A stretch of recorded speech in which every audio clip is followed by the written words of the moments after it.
What's up YouTube, it's your boy Nash here, welcome back to the channel, and tonight I am going to reveal the results of the final pay-per-view of 2018 known as TLC Tables, Ladders, and Chairs. Alright you guys, so we're going to kick it off with the kickoff show as Buddy Murphy defended the WWE Cruiserweight Championship against Cedric Alexander, and honestly, Cedric Alexander brought his A-game. He really brought his A-game. But even a lumbar check could not put the Juggernaut down. So Buddy Murphy defeated Cedric Alexander with Murphy's Law to retain the Cruiserweight Championship. Congrats to Buddy Murphy. Honestly, if I had to predict as to who would be the next challenger, I would have to say maybe someone on the lines of maybe Mustafa Ali, or who knows, maybe Hideo Itami, who knows. Alright guys, now we move on to a ladder match that made zero sense at all, literally zero sense, as Elias went toe to toe with the almighty Bobby Lashley with one of Elias' guitars hanging above the ring. Elias was about to perform a song, but that backfired. But still, Elias grabbed his guitar in the ladder match against Bobby Lashley to win. But unfortunately, Lashley walked out literally with his hand held high. Alright, you guys, so now we move on to the finals of the Mixed Match Challenge as the Fabulous Truth, Carmella and R-Truth, went up against Mahalisha, known as Jinder Mahal, and Alicia Fox. And truth be told, this was one of those matches that was like, what just happened? Like, what's going on here? But with the Code of Silence applied to Alicia Fox, the Fabulous Truth had won Mixed Match Challenge, and now they are at number 30 in their respective Royal Rumble matches, which will be the next pay-per-view that I will be doing. And apparently they were supposed to have submitted their vacation trip, and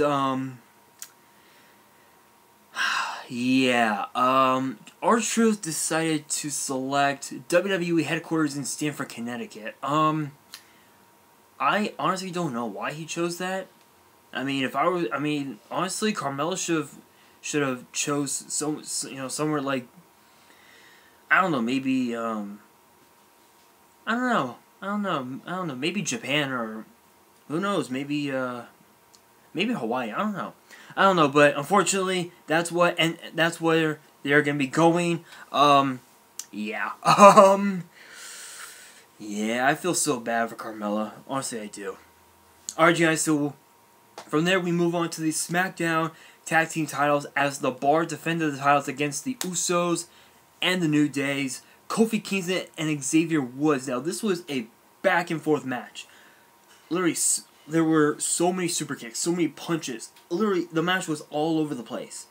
But in the end, Sheamus hit a bro kick on Xavier Woods for his team, the Bar, to retain the SmackDown Tag Team titles. Honestly, I don't even know which team can stop the Bar. You know, maybe Gallows and Anderson, maybe Sanity, or maybe someone from NXT, maybe I don't know, maybe Street Profits, maybe just maybe Mustache Mountain. Oh yeah, definitely Mustache Mountain. I would definitely say that. Alright guys, now we move on to a match I did not think it was ever going to take place, but it did, as the Monster Mud Man Braun Strowman returned, literally with the cast on his arm, against Baron Corbin. Now here's the catch: if Braun Strowman won, he would get another shot at the WWE Universal Championship against Brock Lesnar at the Royal Rumble.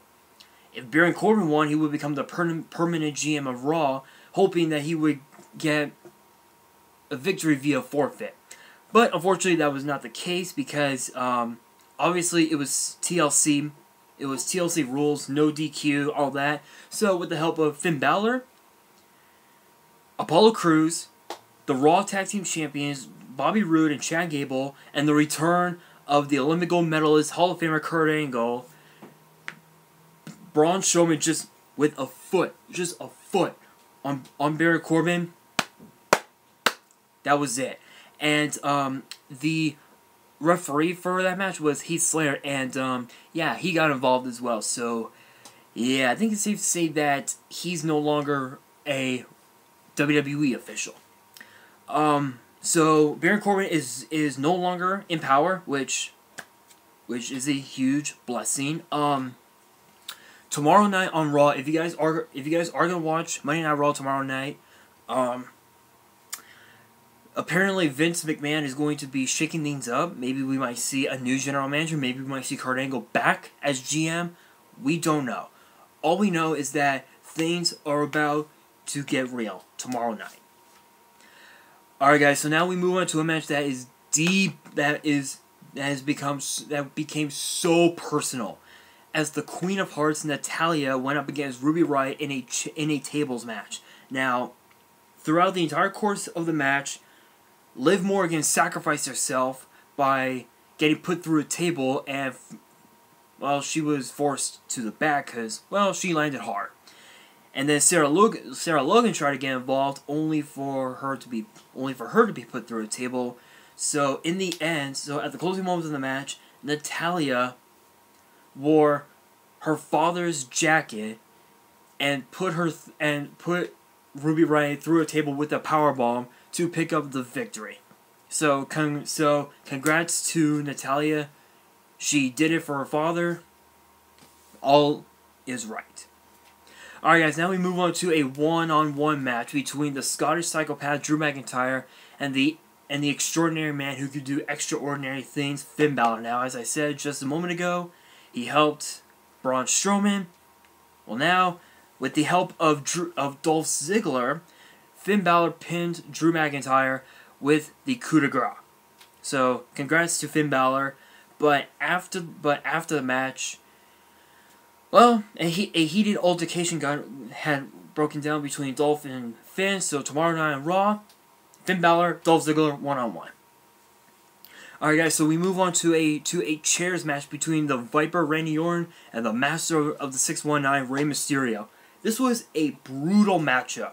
Chair shot after chair shot. Like, I don't even know how to describe this match. I really don't. But the victor is Rey Mysterio after he rolled up Randy Orton with a pinning combination to pick up the victory. Obviously, Orton is so PO. He was so pissed off. I can guarantee you now, this Tuesday on SmackDown, he is coming for vengeance. Alright, you guys, now we move on to the Raw Women's Championship as the baddest woman on the planet, Rowdy Ronda Rousey, defended her title against Nia Jax. Now, Tamina did get involved on a couple of occasions, but Ronda Rousey made Nia Jax tap out to the armbar to retain her title. And then after the match, Becky Lynch came out and just punched Nia Jax in the face as payback for what Nia did to Becky prior to Survivor Series. Alright guys, so from there we move on to the WWE Championship as the new Daniel Bryan defended his title against the phenomenal AJ Styles. Now obviously AJ's emotions did get the best of him, so unfortunately Daniel Bryan rolled up AJ Styles to retain his title, literally not retaining, literally escaping with his title. So you can bet that AJ Styles, yeah, he'll be coming for blood. And speaking of personal, we move on to a match that has gone way too personal, as Seth Rollins defended his Intercontinental Championship against Dean Ambrose, who calls himself the Royal Compass of the WWE. I don't even know how, again, this is one of those matches where I can't even describe it, but Dean Ambrose was right. Seth Rollins' emotions got the best of him. Dean Ambrose hit Dirty Deans on Seth Rollins, and Dean Ambrose is now a 3-time Intercontinental Champion. Honestly, I don't even know. I mean, if I was Roman Reigns, honestly, my mind would be like, why?